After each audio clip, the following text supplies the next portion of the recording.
na Mungu ataenda kutenda.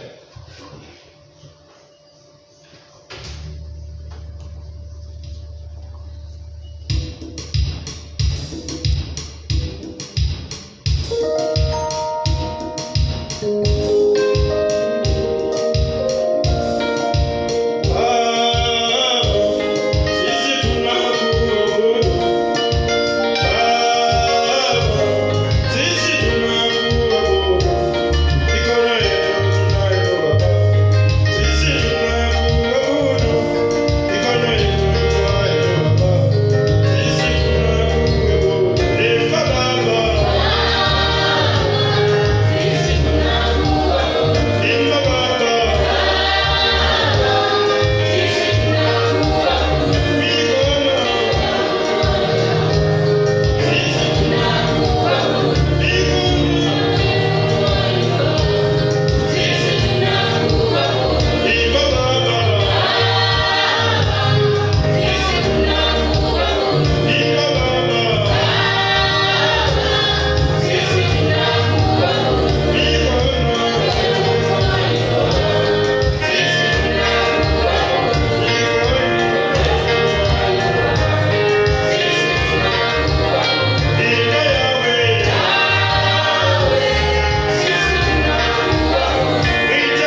Tunakushukuru na kuinua jina lako kwa sababu wewe ni Mungu mkuu. Hakuna mwingine kama wewe, Mungu wangu. Ninakuinua na kuabudu asubuhi ya leo, adhuhuri ya leo, Bwana Mungu wetu. Kwa kuwa umetuleta pamoja, umetuleta katika ulimwenguni huu, Bwana, tukiwa na uhai. Tunasema ni asante Bwana Mungu wetu kwa hii kibali ambapo Mungu wetu umetupatia.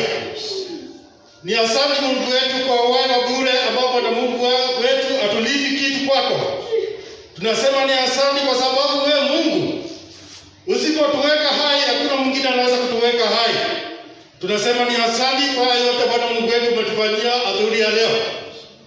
Bwana Mungu wetu, tunaja mbele yako kama kanisa. Tunatubu dhambi zetu na makosa yetu mbele yako Bwana Mungu wetu. Sisi ni wenye dhambi. Sisi hatufai mbele ya macho yako Bwana Mungu wetu, hata maombi yetu hayafika kwako kwa sababu ya dhambi Mungu wetu.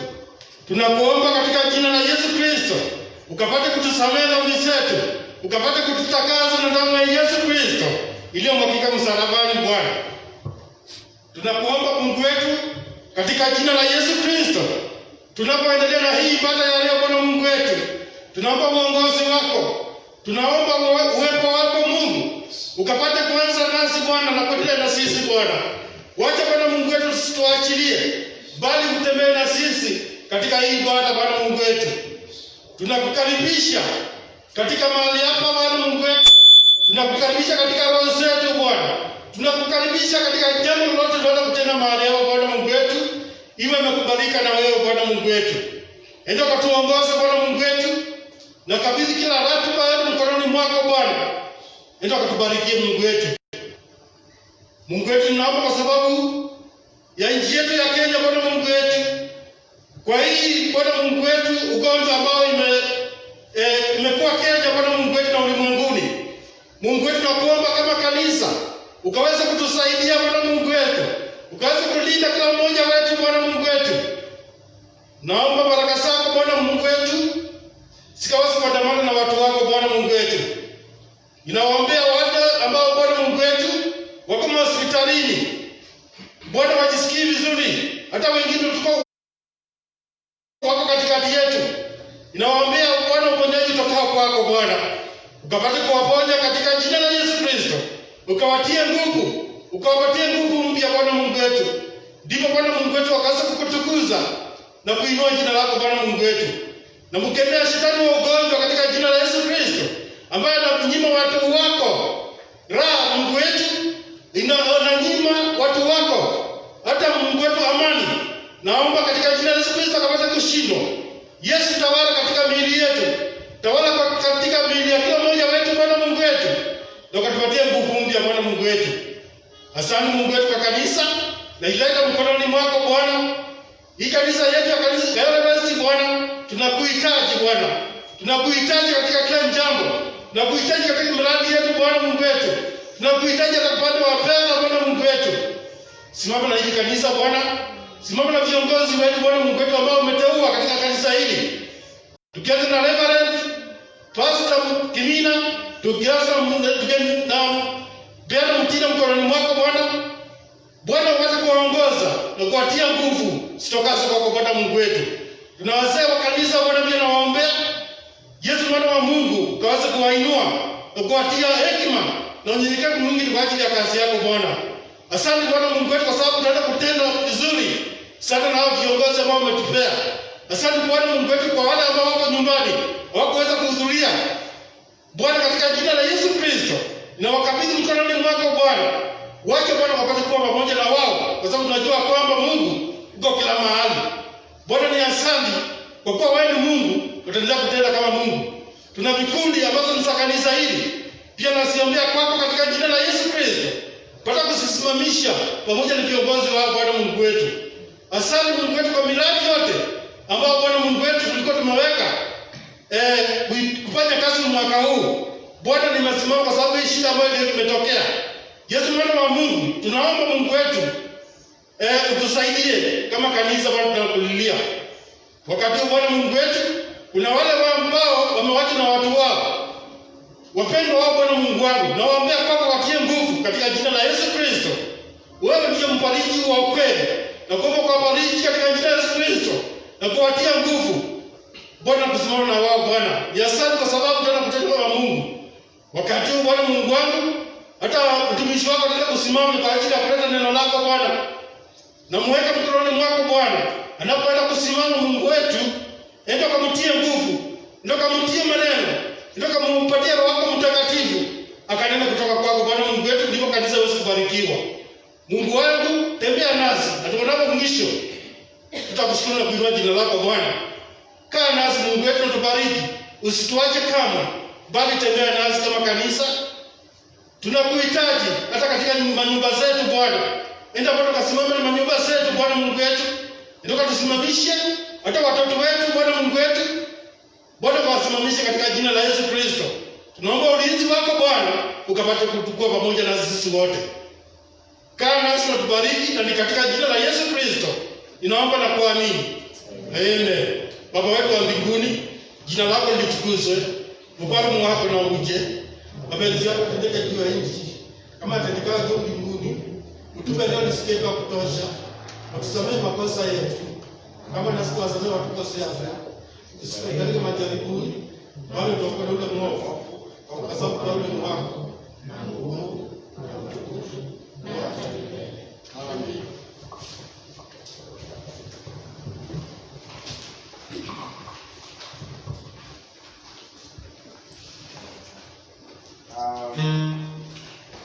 Tumefika kupata wimbo. Namba yake ni 71. Bao nasema muda mwingi ilipotea. Muda mwingi ulipotea. Ya wimbo tutaimba kwa bahari ya kusimama. Tutawaliza mbele kwa njia ya kuabudu Mungu. Muda mwingi ulipotea.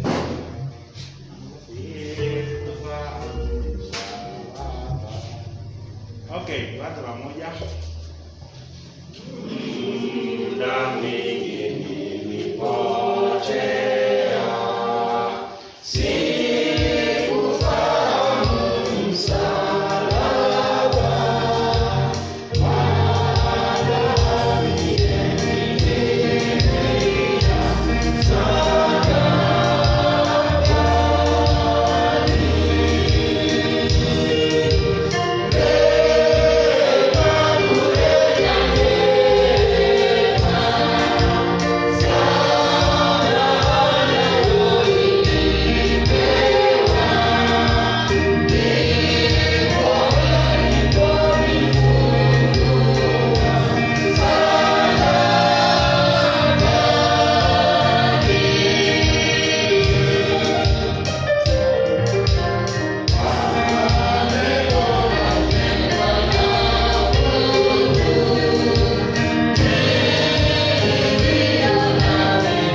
Asante kwa umbali ambao tumefika. Wakati kama huu tuandae mioyo yetu, ni kwa ajili ya kusikia sauti ya Mungu kupitia kwa mtumishi wa Mungu, si mwingine bali ni Pastor Rosemary Mutinda. Kwa hivyo Pastor, karibu uhudumie kondoo wa Mwenyezi Mungu.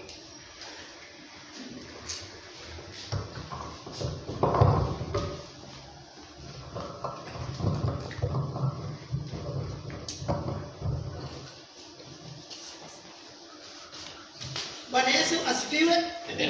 Asifiwe tena.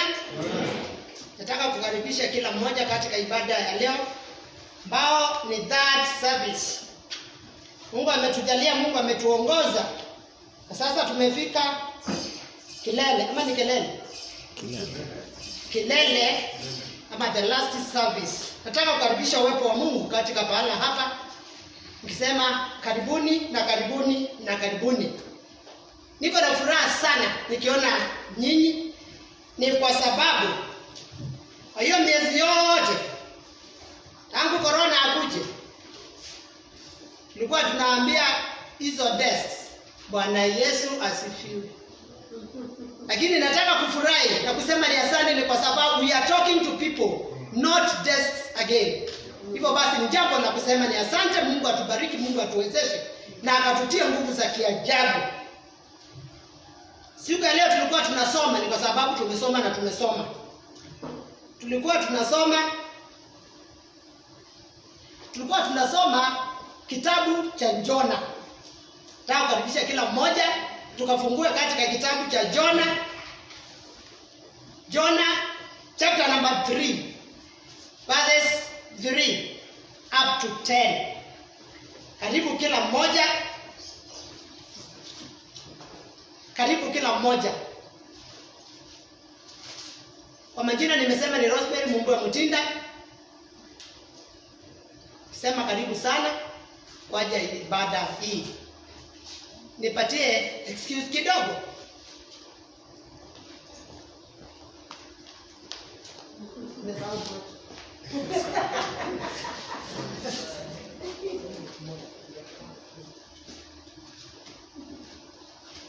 Poleni sana.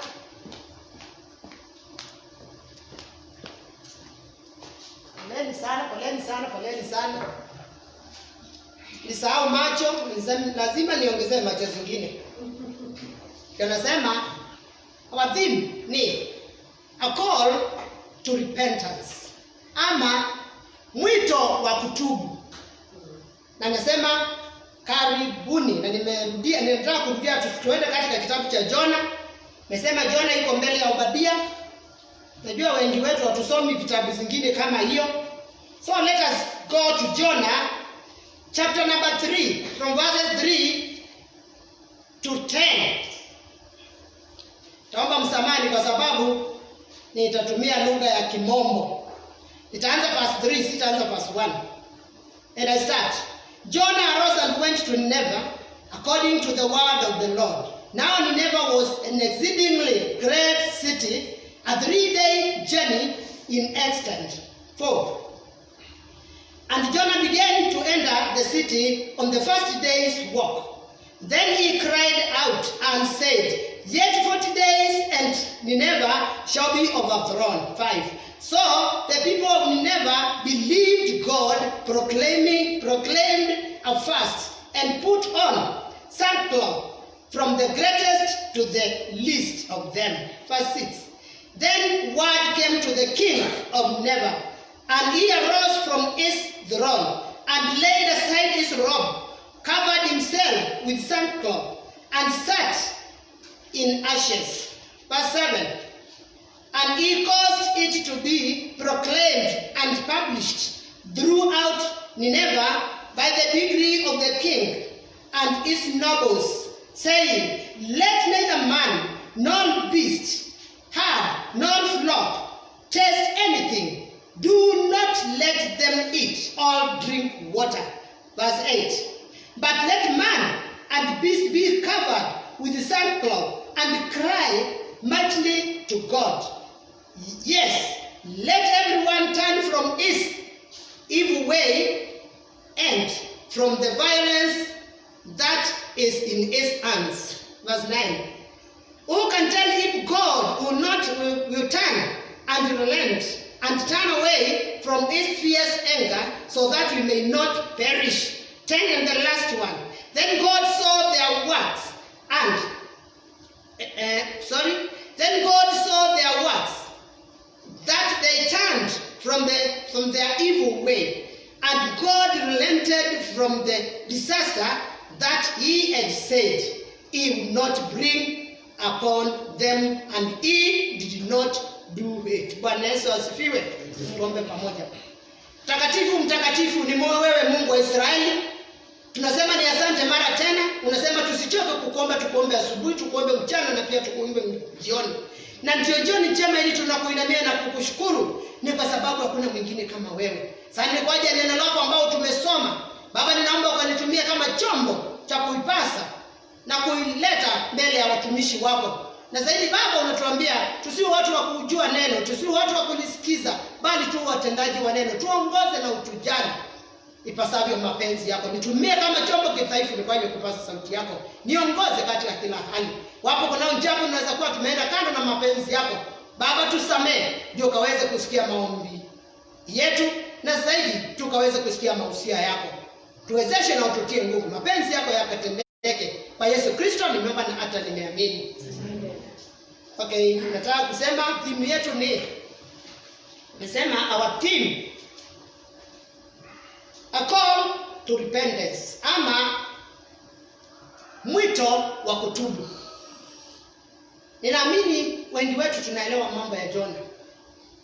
Ninaamini watu wengi tunaelewa vile Jona alitumika na Mungu. Na ninataka kusema kila mtu anazaliwa, kila mtu ako kwa mpango wa Mungu. Sije ukasema Mungu ni kama alinisahau, Mungu ni kama ataacha anipendi ni kwa sababu hili likotoka hili linakuja. Nataka kusema we were created for a purpose by God. Kwa hivyo jivunie kujua Mungu anakujua na anakupenda na alikuumba ni kwa ajili ya mapenzi yake. Wakati tunaongea juu ya kutubu ni kufanya namna gani? Na nimeandika kutubu ni kufanya namna gani? Ni kusema sorry mbele ya Mungu. Ni kukua chini na kuambia Mungu, I have understood where I've gone wrong. Nimejua Mungu nimeenda kando na mapenzi yako. Ninataka msamaha wako. Ninataka kuitwa mtoto only through your forgiveness. Kutubu pia ni kuchange from direction to another, one direction to another. Vile watu wa Nineva walikuwa wametumaniwa wakabadilisha kutoka kwa uovu waingie katika uzuri ama watende mazuri. Na pia ninasema repentance ni to change completely. Wengine wanasema nimetubu na wanarudia ile dhambi. Wengine wanasema nimetubu na wanarudia ile dhambi. Nataka kusema wakati tunasema repent, kutubu ni kusahau kabisa. Change completely. Be remorseful. In other words, humble yourself. Jinyenyekeshe mbele za Mungu na umwambie Mungu, nipatie nguvu, nitie nguvu, nisahau yote yale nilitenda pasipo mapenzi yako. Why do we repent? Ni kwa nini tunaitisha msamaha? Unaitisha msamaha only if unaelewa, where have I gone wrong? Nilimkosea fulani namna gani? It is only you when the time you can just go ahead na umwambie nisamee. Ni kwa sababu I have recognized I'm a wrongdoer. Nimerealize that I went wrong. Nimerealize nimekukosea. Na ndio nimesema whenever we wrong God, we are called criminals. Whenever we wrong to the worldly things, right, or law breakers. So, kwa Mungu tunaenda na kunyenyekea na Mungu anatusamea. Na nasema we repent to say sorry. Na tuna repent ndio Mungu akaweze kutuonekania na kutupigania vita na akaweze kutuonea ama akaweze kuona compassionate on us. Akaweze kutuwia radhi, akaweze kutusamea, akaweze kutuonekania kwa sababu hatuwezi bila huyo Mungu. Kwa hivyo nasema wakati tunaitisha msamaha, nasema atatusamea. So tunaitisha msamaha ndio Mungu akaweze kufanya nini? Kutusamea. Na nimesema hapo awali siku za mwanzo na wale walikuwa hapo mbele Mungu alikuwa anawatumania. Kama kuna calamity, for example, like corona ni calamity. Zinga ni calamity. Swine flu ni calamity ama nini? Yes, nataka kusema nini? Nataka kusema wakati hapo nyuma, wakati Mungu alikuwa anaona watu wake wanaenda vibaya, alikuwa anawatumania. He had to send a messenger just to proclaim that judgment is upon you if you do not repent. Na hapo mtumishi wa Mungu Jona, ingawaje aligaidi, ukisoma chapter 1, Biblia inasema Mungu alimuita Jona na akamwambia nataka kukutuma katika watu wa Nineve, ukawaelezea hivi na hivi na hivi. Jona aligaidi. Vile hata saa nyingine sisi tunagaidi mambo ya Mungu. Naambiwa tukuje, devotion will not come. To come for prayers, we do not come. Mkuje kwa kesha, we do not come. Tunagaidi. Bwana Yesu asifiwe. Jona aliweza kugaidi, lakini ni kwa sababu God must accomplish his purpose. Alijipata katika tumbo ya mama mwingine alikuwa anaitwa alijipata katika mama mwingine alikuwa anaitwa samaki. Ni kwa sababu God's purpose must be accomplished. Hiyo samaki ilimbeba mpaka ikamtapika mahali alikuwa anasema siendi. Aliingia kwa ship akaenda mahali pengine. Lakini Mungu alimwambia utajua ujui. Aliingizwa kwa mama mwingine. Alikaa kwa mama wawili, mama yake mzazi na mama mwingine samaki. Ni kwa sababu Mungu alikuwa anamdirect na Mungu alikuwa anataka ghadhabu yake ikaweza kusemwa ahead kabla hajaifanya. Na hivyo basi ndio tunaanza verse 3 ikisema now Jonah arose the second time. Na wakati aliamka aliambiwa na Mungu namna gani? Let us go to verse 1. Now the word of the Lord came to Jonah the second time, saying, arise, go to Nineveh, that great city, and preach to it the message that I tell you. Neno la Mungu lilikuja tena. Now amuka kutoka kwa samaki kwa mama. Kama ujaona mtoto anazaliwa na kutembea, Jona alizaliwa na akatembea. Alitoka kwa tumbo la samaki na akatembea. Na hapo Mungu akaongea naye na akamwambia sasa amuka tena. Uende mahali nilikuambia na ukapeleke ile ujumbe nitakupatia sasa hivi. Mungu alimwambia enda uambie hao watu wa Nineve jambo hili. It is only 40 days. 1 2 3 4. Allah wasipobadilika watafanya namna gani? It will be no more. Mungu ataimaliza. Mungu ataimaliza hiyo nchi yote. Biblia inatuambia verse 5.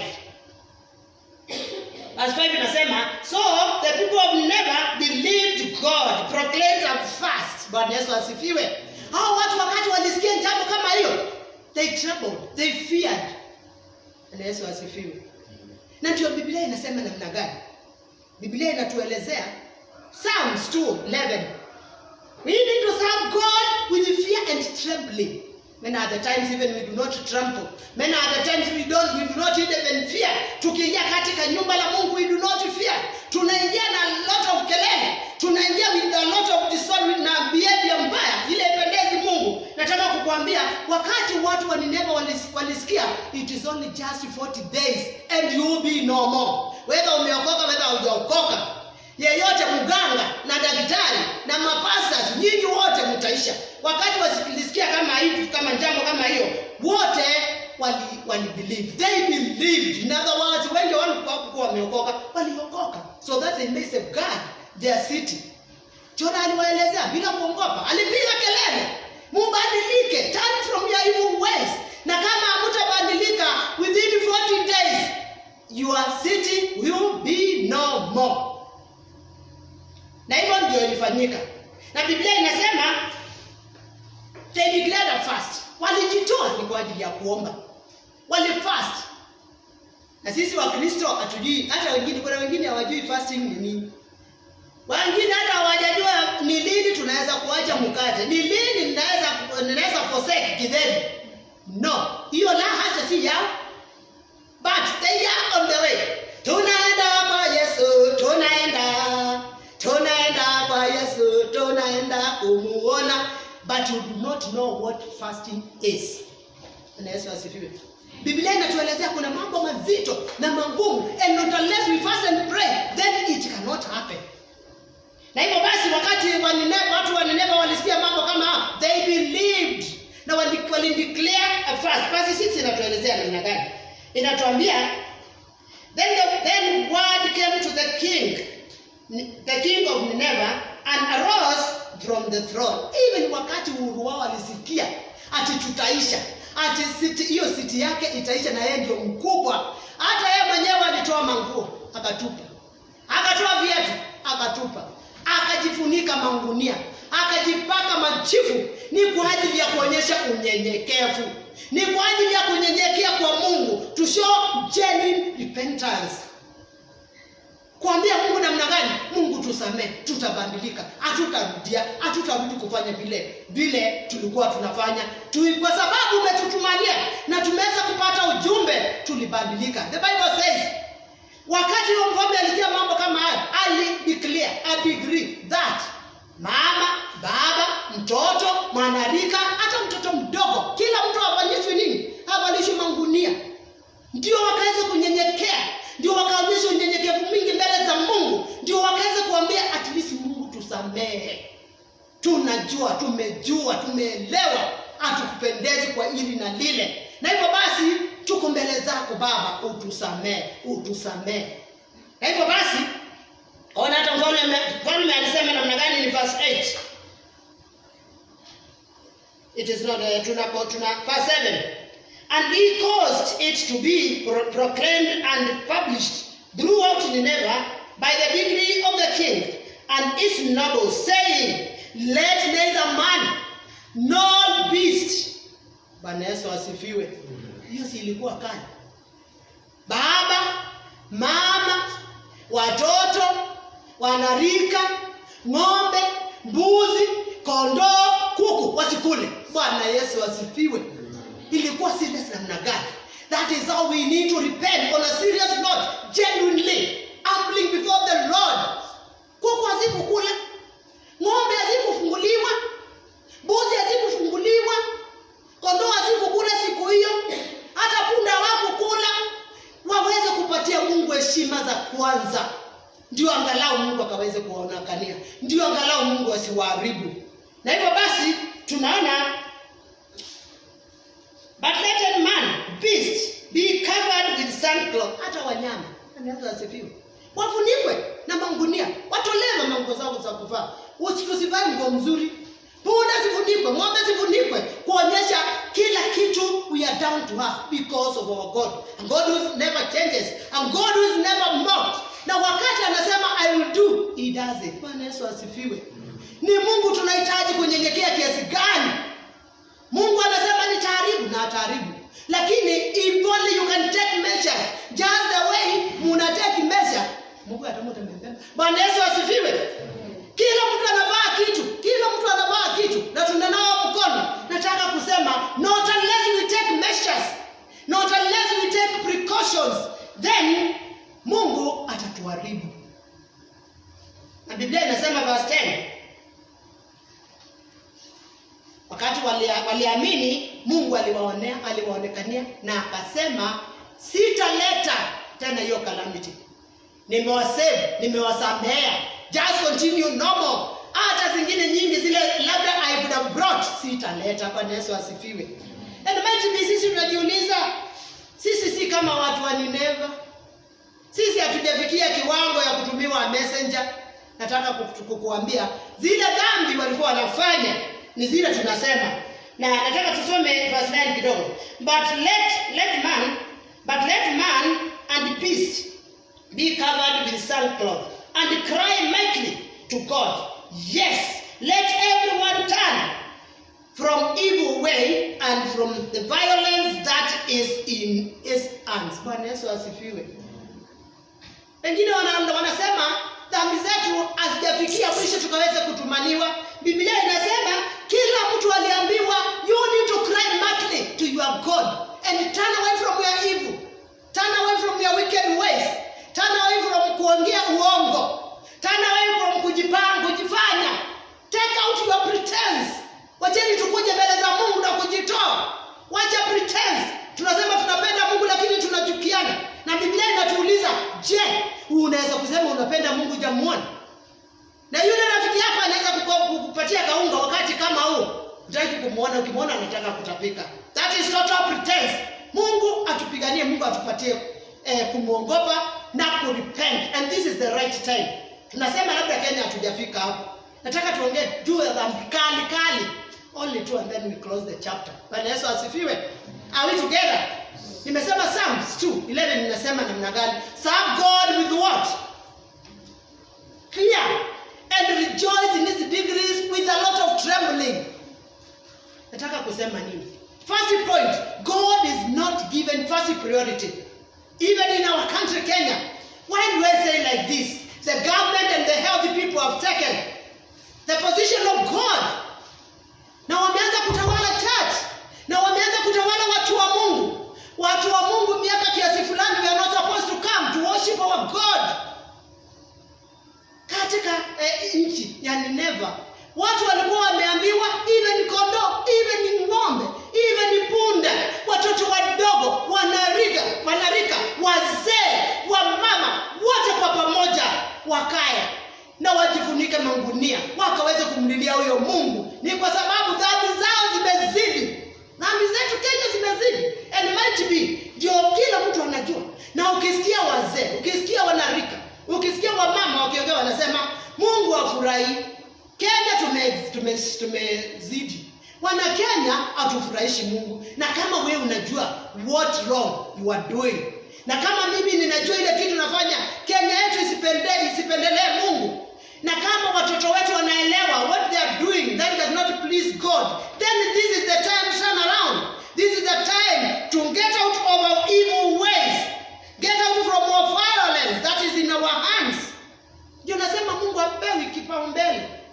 Ndio nasema serikali imeanza kutawala Mungu. Inatuambia mtu kama mimi I'm in the wrong place wakati tunaomba Mungu. Watoto wetu chini ya miaka 13, they need not to come in the church. Hiyo ni kama as if they are dictating God. Kanisa tumepewa just 1 hour. Na hiyo ni ile tunapatia kwa huduma na praise, na 1 hour is gone. We are so limited. The church should not exceed 50. And soon and very soon 100. Na kuna kanisa ziko na 7,000 members. What will they do? Because they are so limited. Na hata watu wa Mungu, they are not spared either. We do not revere God in the manner that is needed. Ni kwa sababu kwa kanisa tunakuja na a lot of hidden agendas. Tunaangaliana wengine, tunachukiana. We hate each other. Kazi ya Mungu tunafanya kwa ulegevu mwingi sana. And might be that is why hata business zilisimama, kila kitu ikasimama, kila mtu anasema corona. It is as if it has ilimeza kila kitu yote. We do not revere God. Hatupatii Mungu kibao mbele. Ni kwa sababu in the church we can do anything. In the pulpit we can speak anything. We can walk hand-holding in the places of worship. Even ourselves we do not play in the right role. We do not stand with our principles. Mungu apewi heshima. Mungu is not respected in the manner that he should be respected. Ni kwa sababu hata tukikaa tu kwa kamati kidogo, ila ni ya kwaya, ni ya wamama, ni ya kina nani. Wakati tunataka kuchagua mtu akaweza kushikilia wadhifa fulani, atuangalii Mungu. We use our own understanding. We lean on our own understanding. Tunachoose na macho ya kibinadamu. Tunaona fulani anaweza. Hatuulizi Mungu. Kama ni post, tunataka kuweka mtu kama believers, kama Wakristo, we just give direct. Badala ya kwenda na kuomba na kufast na kuambia Mungu kuna wadhifa tunahitaji mtu. Who are we choosing? Give us wisdom. We just lean on our own understanding. We need to repent. The Lord is not happy about us. Mungu asikii vizuri. Mungu afurahi. Na might be ndio unaona jambo linakuja one after another. Mpaka wakati tutafanya kama watu wa Nineva. Tuvae mangunia, tuinamie huyo Mungu, watoto kwa wababa kwa wamama, wanarika kwa wale wengine. Nadi tukaweze kuita Mungu. Na tukaweze kunyenyekea chini ya Mungu. Ndio Mungu akaweze kutupigania vita zile hatuwezi. Bwana Yesu asifiwe. Asifiwe Bwana Yesu. Tuko pamoja. Yes, tunasema wakati wote. Ninajua Mungu afurahi. Kila mtu anasema hivyo. So, we know we are just like Ninevites. We are no better than them. Whatever they were doing, they never feared God. Whatever they were doing, they were lazy in katika mambo ya Mungu. And that is what exactly is happening in our churches. Tunafanya kazi ya Mungu na ulengevu. Kiambiwa tutoe tunajifuta. Tulishe mabasa hatutaki. Mambo mengi. Kiambiwa tukuje kwa devotions, we are not there for devotions. Kiambiwa tuje kwa crusade, we are so busy. Na saa hii hakuna business. Mimi hata ukiniambia nifunge niende, nitafunga ni kwa sababu I'm just marking time there.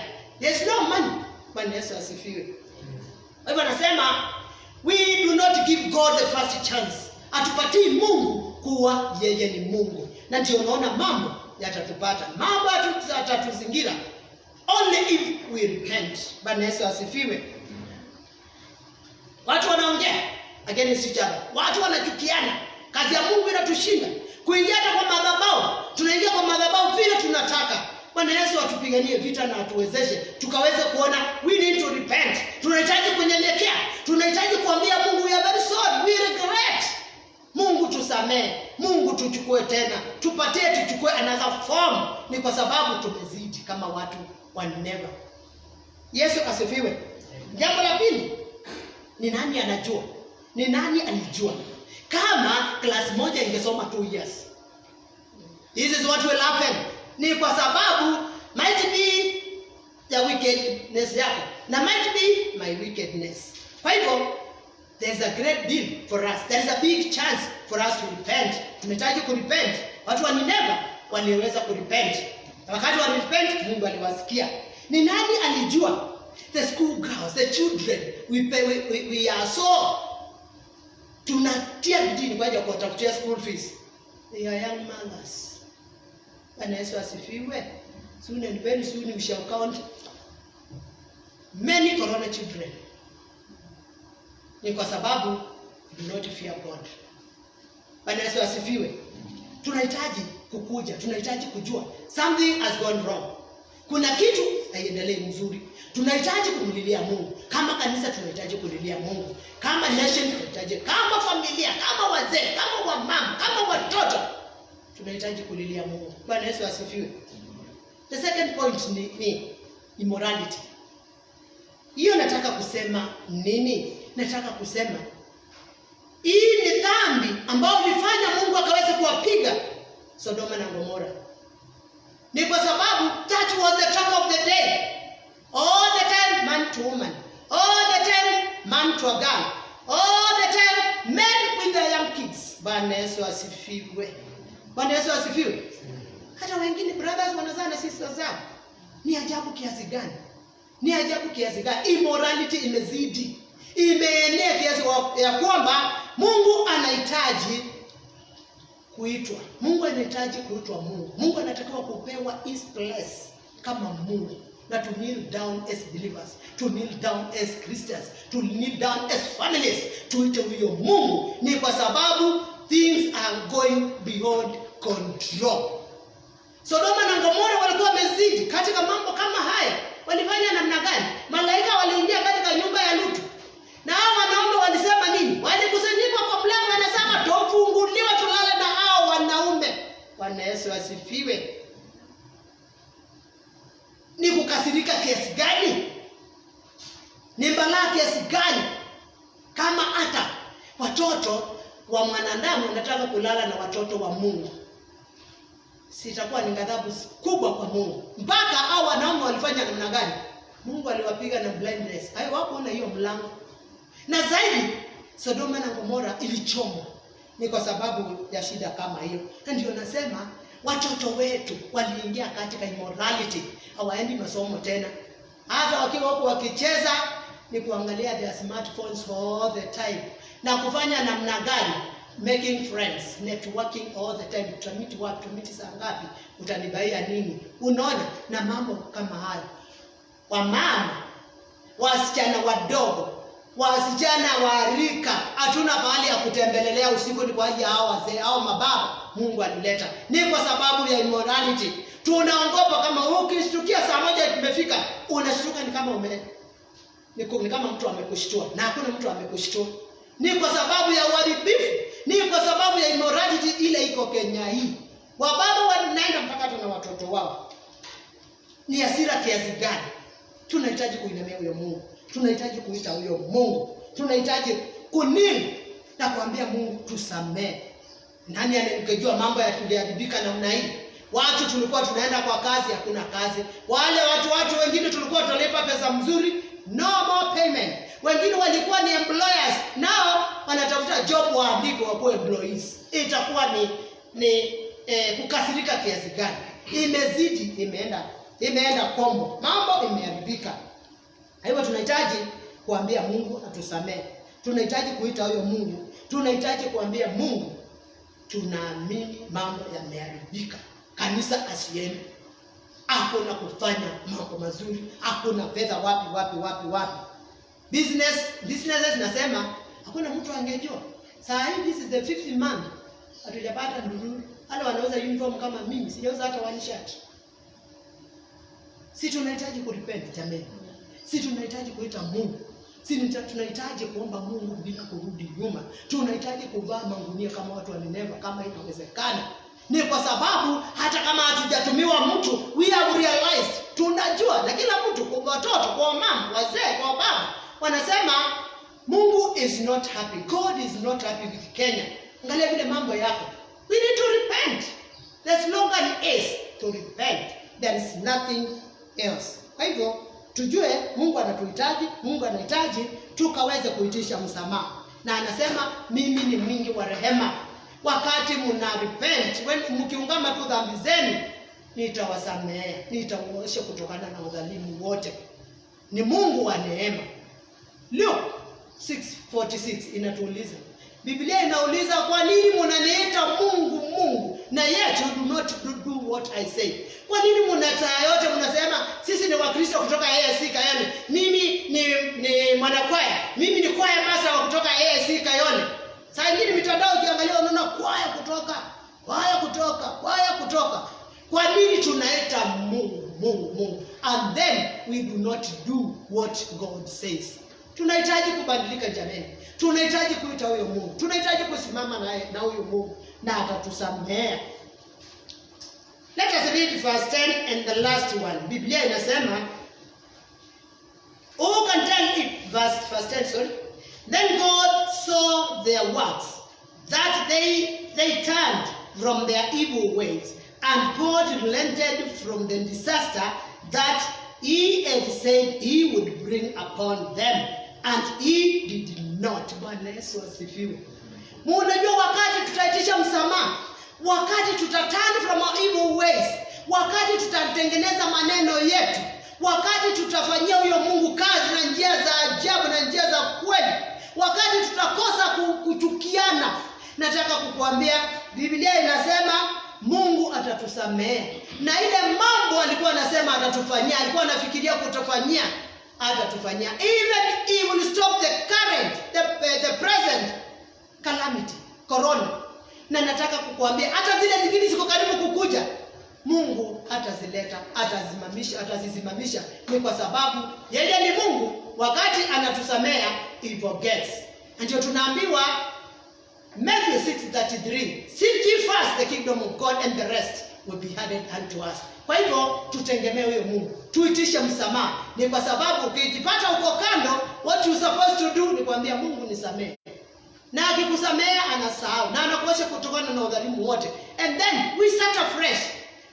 Believers, Christians, can't we kuitisha Mungu msamaha, and then we start afresh, ndio Mungu akaweze kutuongoza. Bwana awabariki tukiendelea kufikiria hayo na tukiendelea kuona vile tutabadilika. Watu wa Nineva walibadilika, na wakati walibadilika Mungu alisema na ile jambo nilikuwa niwafanyie siwafanyii. Mungu saa hii anaweza kusema yale mambo nilikuwa nafanya kwa Kenya, corona is no more. Even zile zingine zinakuja, there will be no more. Nimewasamehe. Bwana Yesu asifiwe. Mungu atupiganie. Tuombe. Tunakushukuru, tunaliinua jina lako, ni kwa sababu unatuambia tukuite mchana, tukuite jioni, na zaidi tukuite asubuhi. Sana ni kwa sababu tumekuita mara nyingi. Unasema tusichoke kukuomba na tusichoke kukuita mwana wa Mungu. Asante kwa ajili ya neno ambalo umeleta kwetu ya msamaha. Tunajua Baba tunahitaji msamaha. Yale mambo yametupata, tunajilinganisha na watu wa Nineva. Mwana wa Mungu, watu walikuwa wameenda kando na mapenzi yako. Na unasema wakati walikurudia na wakaacha njia zao mbovu. Mwana wa Mungu uliwasamea na ukawacha ghadhabu yako, na ukawasamea na ukawaachilia. Baba, tunaomba ukatusamee kutokana na udhalimu wote, ndio ukaweze kuandamana nasi, ndio ukaweze kutuongoza. Yesu wangu na Mungu wangu, ni mengi yamefanyika, kazi zimekwama, watoto wetu wamewacha shule. Yesu, tunakuomba ukaweze kutusamea. Wapo kuna jambo tunaweza kwenda kuwa tumeenda kama mapenzi yako, tusamee. Ndio Mwana wa Mungu aweze kutupatia mambo kurudi normal. Tumejua utaenda kututendea na utatuongoza. Tuwezeshe, tuombe msamaha kama wamama, kama wazee, kama watoto, kama wanarika. Mwana wa Mungu, Baba, tusamee. Kama taifa letu la Kenya, tusamee. Mwana wa Mungu, umeitisha msamaha, tuwezeshe na ututie nguvu. Tusamee wofu wote, Mwana wa Mungu, ndio kaweze kuturudisha katika njia mwafaka, kwa sababu wewe ni Mungu, Mungu usiyeshindwa, Mungu wa Ibrahimu, Yakobo na Isaka. Tuonekanie na utupiganie vita. Na ni kwa Yesu Kristo nimeomba na hata nimeamini. Mungu awabariki. Tuonane kama ndio majaliwa Mwenyezi Mungu Sunday kame. Asanteni.